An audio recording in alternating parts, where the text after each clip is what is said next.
अस्सलाम वालेकुम। फातिमा खुदूर का ताल्लुक सीरिया मुल्क शाम से था। वो अल मोमिन इंटरनेशनल स्कूल में मेरे सेक्शन की एक बहुत अच्छी टीचर थी। एक दिन सारी टीचर्स मेरे ऑफिस में आकर एक टीचर की मुझसे बुराइयां कर रही थी। मैं कुछ कहने से पहले उन सबको हैरत से देख रही थी, क्योंकि पेरेंट्स की तरफ से मेरे पास उस टीचर के खिलाफ कोई कंप्लेंट नहीं थी। इसी असना में फातिमा भी मेरे ऑफिस पहुंच गई और एक ऐसा जुमला कहा कि सब टीचर्स खुद ब खुद अपनी क्लासेस में वापस चली गई। वो सेंटेंस ये था: डोंट वेस्ट योर हसनात, अपनी नेकियों को ज़ाया मत करो। मैं हूँ Ustada Parveen Aliya, and today's topic is the power of forgiveness and letting go of who other loser.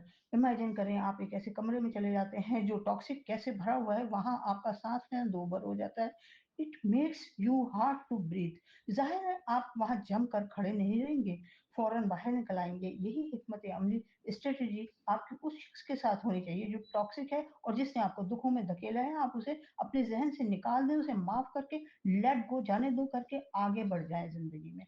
आप दरिया रिवर को देखिए, अगर उसमें कोई गंद डर डाल देता है तो दरिया रिवर बहना नहीं छोड़ देता, फ्लो करना नहीं छोड़ देता। अगर दरिया के रास्ते में कोई ऑब्स्टेकल, रुकावट खड़ी कर दी जाती है तो दरिया बहने से इनकार नहीं कर देता, वो दूसरा रास्ता ढूंढ लेता है, नया रास्ता, और बगैर रुके ओशियन की तरफ रवा दवा रहता है। कौन कहता है मौत आई तो मर जाऊंगा? मैं तो दरिया हूँ, समंदर में उतर जाऊंगा। किसी को माफ करने के जिस्मानी सेहत और जहनी सेहत से मुतालिक बहुत से फायदे होते हैं: गुस्सा, नाराजगी, रिजेंटमेंट, डिप्रेशन, एंग्जाइटी, अदावत, हॉस्टाइलिटी, तनाव और स्ट्रेस में कमी वाक़ होती है। ब्लड प्रेशर नॉर्मल हो जाता है, इम्यून सिस्टम बेहतर तौर पर काम करने लगता है, दूसरे के मुतमईन नज़र पर्सपेक्टिव को समझने में मदद मिलती है। एक फ्रेज है, फॉरगिव एंड फॉरगेट। खैर, जो ट्रॉमा मिलता है या डिजास्टर, उसको तो फॉरगेट करना नामुमकिन है, लिहाजा फॉरगिव एंड फॉरगो, लेटिंग गो एक बेहतर फ्रेज है। यानी ट्रॉमा देने वाले को माफ कर दो, उसे जहन से झटक दो और जिंदगी में आगे बढ़ जाओ। जिंदगी के कामों में तंदही से मसरूफ हो जाओ।